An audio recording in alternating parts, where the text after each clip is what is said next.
Shama harka fuune akkam jirtu hordoftoota chaanaalii kana ganama kanaaf oduuwwan gaggabaaboo dhimmoota irreechaa lamaa fi akkasumas dhimma godaantota Itoophiyaa biyya saud Arabiyaa keessa jiraniif oduu biyya alaa keessaa immoo haati warraa Doonaald Tiraamp koronaa vaayirasiin qabamuu isaanii wajjin wal qabatee dhimmoota jiru isin biraan geenya obsaan nu hordofaa chaanaalii keenya sabiskiraayib gootanii mallattoo bilbilaa tokko hin dagatiin. Lakkoofsa haga kana turmaata jechuun ga'ee mootummaa miti jedhu obbo Getaachoo Baalchaa. Dubbii himaa mootummaa naannoo Oromiyaa obbo Getaachoo Baalchaa ayyaanni keenya dhukkubaa fi rakkoo nageenyaaf osoo hin saaxilamiin kabajamuu qabaa jedhan. Gama lakkoofsa namoota irreecha irratti hirmachuu qabu ilaalchisuun ammoo lakkoofsa haga kana turmaata jechuun ga'ee mootummaa miti kan murteessu abbootii gadaatu ardaalee jilaa waliin mari'atee murteessaa jedhan.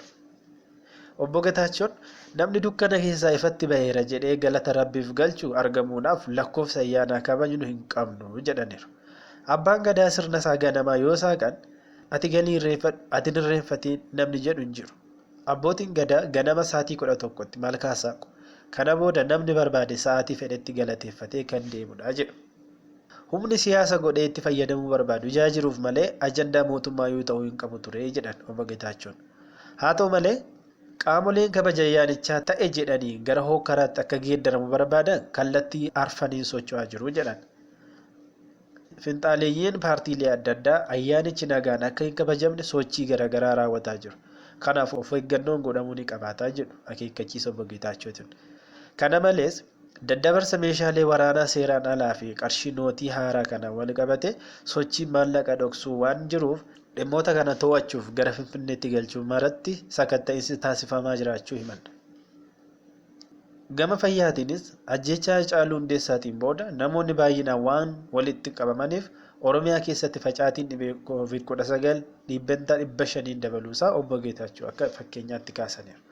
Kanaafuu ammas wayita irreechi kabajamutti waan wal fakkaataan akka hin muudanneef hirmaattonni of eeggannoo barbaachisu taasisuu qabu jechuun dhaamaniiru. Akkuma duraanii irreeffattoonni ardaalee sagalan irraa yeroo dhufan waan ittiin adda baafatan qabaachuu ni danda'u. Kana lakkoofsa murteessuuf otoo hin taane sababa nageenyaaf namni beekamuu waan qabuuf jedhan. Obbo Getaachoon namoonni nagaan irreeffachuu deeman baajiidhaan immoo mallattoo biraatiin adda baasuu kan jedhu abbootii gadaadhumatu murteessaa jedha. Abbaan gadaa gobana hoolaa gama isaaniitiin dhimma nageenyaa qaamni nageenyaa akka raawwachiisu kan fayyaas warra fayyaa akka hordofu murteessineerraa jechuu isaanii gabaasuun ni yaadatama. Gama biraatiin ammoo imalaan maqaansaa akka hin dhaamne gaafatee fi Hararge Bahaa irraa irreecha Finfinneetti kabajuu dhufe tokko BBC'tti akka himetti iddoo irraa kaasee hanga Finfinnee ga'utti magaalaa garaagaraa irratti al 20 ol sakatta'ameera jedha. Korojoo xiqqoo harkatti batamtu dabalatee alaabaaf waayaa aadaa irraa fuudhanii namoota tokko yoo qaban argeeraa jedha. Irreechi ayyaana guddaa uummanni miiliyoonaan lakkaa'amu irratti qooda fudhatudha. Sirna kabaja kanarrattis uummanni kan aadaaf duudhaa isaa babbareedaa itti calaqqisiifatudha. Kana malees irreechi qabeenyaawwan madda tuurizimii olaanaa ta'uun biyyattiif galii guddaa maddisiisuu danda'an isa tokkodha. Feestivaaliin guddaan kun gama dinagdeetiin humna guddaa qabaatullee akka hin fayyadamin ogeeyyonni damee kanaan ni dubbatu. Hayyuu dinagdee kan ta'anii fi dhimma kanarratti kan BBC'n dubbise Dr. Tashomee Tafarraan isa tokko. Tashomee Tafarraa Yuunivarsiitii Finfinneetti qorataa fi barsiisaa dinagdee magaalaa yoo ta'an irreechi calaqqee aadaa fi eenyummaa ta'uun alatti sirnaan itti yaadamee hojiirra oolchuu dandeenyaan faayidaa dinagdee guddaa qabaa jedha. Muuxannoon biyyoota adda addaa keessatti yaada gabaa magaalaa yookiin siitii maarket jiru kan kaasan hayyuu dinagdee kun ayyaana akka irreechaa lakkoofsi namoota guddaan irratti argamu faayidaa dinagdee gurguddaa qabaa jedha. Akka Tashoomeen jedhanitti misooma fiduu keessatti magaalonni baasii guddaa baasanii waltajjiiwwan akka baazaarii fi feestivaalaa garaagaraa qopheessuun of beeksisu. Haa ta'u malee namoota ayyaana irreechaa kabajuuf walitti sassaabamu magaalaan baasii tokko malee beeksisa guddaa hojjetaa jedhan. Irreechi tokkoffaa magaalattiif beeksisadha. Fakkeenyaaf namni magaalaa sun maal akka qabu, maal akka oomishuu hin beekne akkasumatti dhufee baraa jedhan. Faayidaan dinagdee irreechaa lammaffaan gabaa sochoosuu danda'uu isaati. Faayidaan dinagdee irreechaa lammaffaan gabaa sochoosuu danda'uu isaati. Irreechi carraan dallaalaaf tajaajila adda addaa akka uumamu gochuun namoonni keessatti magaalaa keessummeessu bu'aa dinagdee akka irraa argamu gargaaraa jedhu. Namni miiliyoona tokko ta'uu dhufee magaala tokko keessa seenuu jechuun egaa waan baay'ee bitee ba'a. Kan hin beekne illee hubatee gaaf biraa deebi'ee bitata. Kanaaf dinagdee irratti bu'aa guddaa qabaa jedhu Tashoomen. Gabaa guddaa akka ayyaana irreechaa kanarraa bu'aa baafachuuf hojiin fedhii gabaa fi dhiyeessa ayyaana kanaa wal qabatan kan akka uffata aadaa, nyaataaf dhugaatii, bakkeewwan qophii bashannanaa walitti fiduu barbaachisaadha jedhu. Warri uffata aadaa hojjetan akka humna godhatan gochuuf qindeessuu akkasumas odeeffannoo barbaachisu dhiyeessuun warra bitanii gurguraan walitti fiduun irreecha irraa faayidaa dinagdee maloo argachuu keessatti gumaacha akka qabaatu hayyu dureen kun dubbatu. Qophiileen akka baazaariitti ayyaana qillee baasii birrii miiliyoona hedduun qophaa'an akka fakkeenyaatti kaasuun feestivaala akka irreechaa guddaa kanarraa bu'aa dinagdee argachuuf qophiiwwan wal fakkaataa qophaa'uun akka barbaachisu ni dubbatu. Sochii bifa bittinnaa ta'e osoo gurmeessuun karaa ijaarameen irratti hojjetame bu'aan dinagdee irreecha magaalaa Finfinnee yookiin Bishooftuurraa darbee kan biyyaaf ta'udha jedhu Tashoomen. Akaakuu oomishaalee akka uffata aadaa, nyaataa fi dhugaatii dhiyeessuu irratti osoo namoota bifa gurmaa'een hojjechiisanii galii argachuun akka danda'amu, madda hojiis isaas ta'uu akka danda'ullee dabalanii eeru. Qophiiwwan akka guyyaa magaalotaa waggaa waggaan qophaa'an kan agarsiifni torbanootaaf turu muuxannoo gaarii irraa baratamudha jedhu. Qophiiwwan wal fakkaataa fakkeenyaaf baazaarii fi simpooziyemii kan biroo qopheessuun ayyaanni irreechaa qophii guyyoota muraasaa qofa ta'ee akka hin dabarre torbanoota yookiin taatee ji'aa taasisuun ni danda'ama jedhu hayyuun dinagdee kun. Ogeessi dinagdee kan biraa Dr. Ayyalaa Galaan waa'ee bu'aa dinagdee irreechaa yookaan Oloompikaa wal bira qaban ibsan ayyaanni guddaan akkasii addunyaatti yoo kabajamu biyyoonni garaagaraa anatu qopheessaa irratti wal saamuu jedhan. Sababii wayii ta'imaanis feestivaalli akkasii guddaan namoonni miiliyoonaan lakkaa'aman biyyootaa fi iddoo garaagaraa irraa dhufan waan hawwatuuf galii olaanaan waan irraa argamuufi jedhu. Haaluma kanaan silaa magaalaa Finfinnee keessatti sababii ayyaana irreechaa kanaatiin carraawwan hojii danuu uumuun danda'ama ture kan jedhan hayyuu dinagdee kun galii ayyaana tokkorraa argamu namni tokko hanga ji'a 6 jiraachuu ni danda'a jedhan yoo faayidaa nama dhuunfaa keessatti ibsan.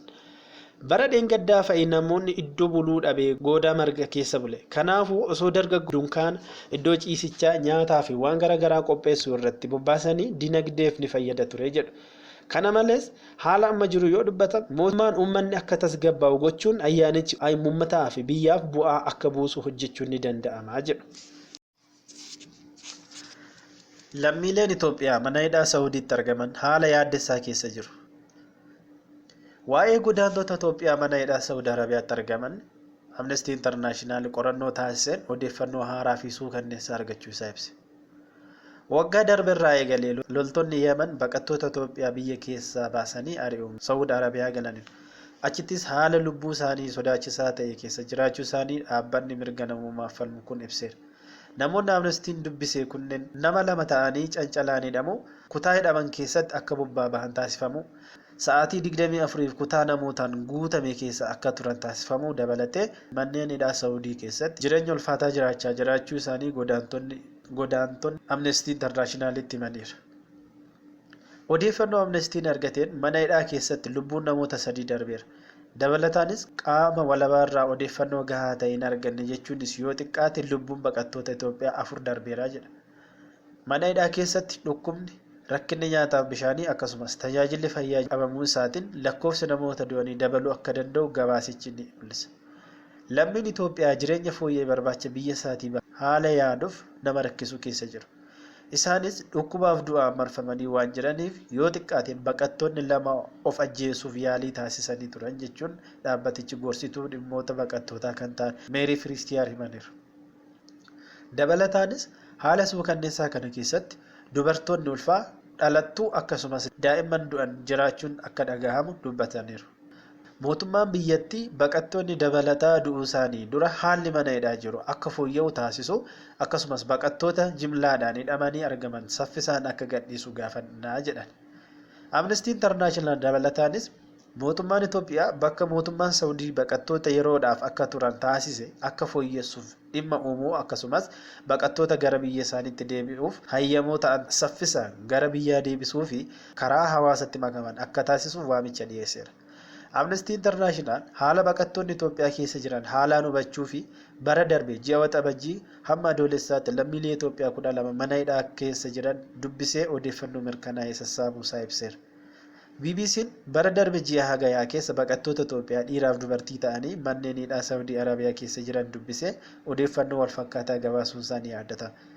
Dabalataanis miidiyaaleen idil addunyaa biroo haala suukanneessaa baqattoonni Itoophiyaa keessa jiran erga gabaasanii Yuunaayitid Neeshinii fi dhaabbanni biroo Saudi irratti mormii isaanii kaasuun isaa ni yaadatama. Mootummaan Itoophiyaa dhimma lammiilee buufata godaantonni keessa tursiifaman keessa jiraniin gabaasaaleen osoo hin bahin durarraa kaasee hordofaa jiraachuu deetaan ministeera dhimma alaa Aadde Tsiyoon Taakluu BBC'tti himaniiru. Yeroo gabaasaaleen haala isaan keessa jiran yaaddessaa ta'uu himan ba'anittis dhimmichi aangawoota Saudiitiif beeksisuudhaan akka eegamu gaafachuurra duubatti deebi'anii akka hin beekne dubbataniiru. Lammiileen Itoophiyaa buufata godaantonni keessa tursiifaman keessa jiran ilaalchisee mootummaan Itoophiyaa aangawoota Saudii waliin dubbachaa jira jedhan Aadde Tsiyoon.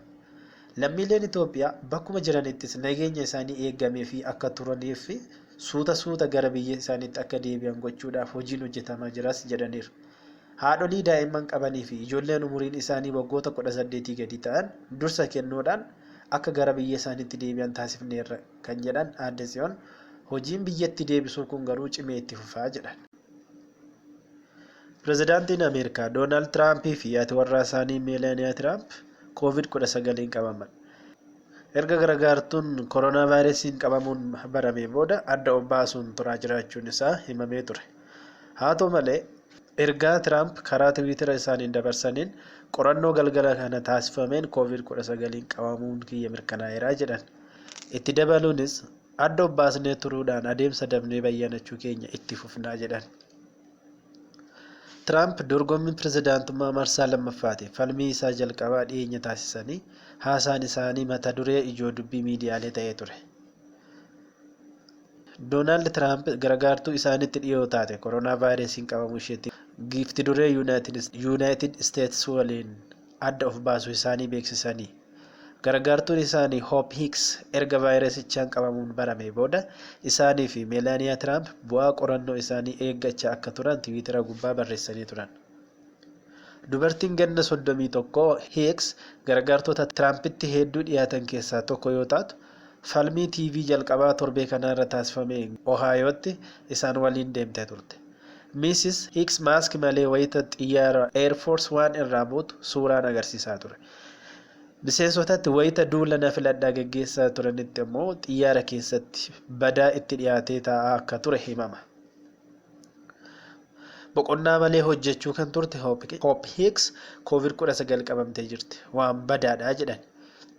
Dabalataanis anii fi giifti dureen bu'aa qorannoo keenya eeggachaa hagasitti adda of baafnee jirra jechuun himan.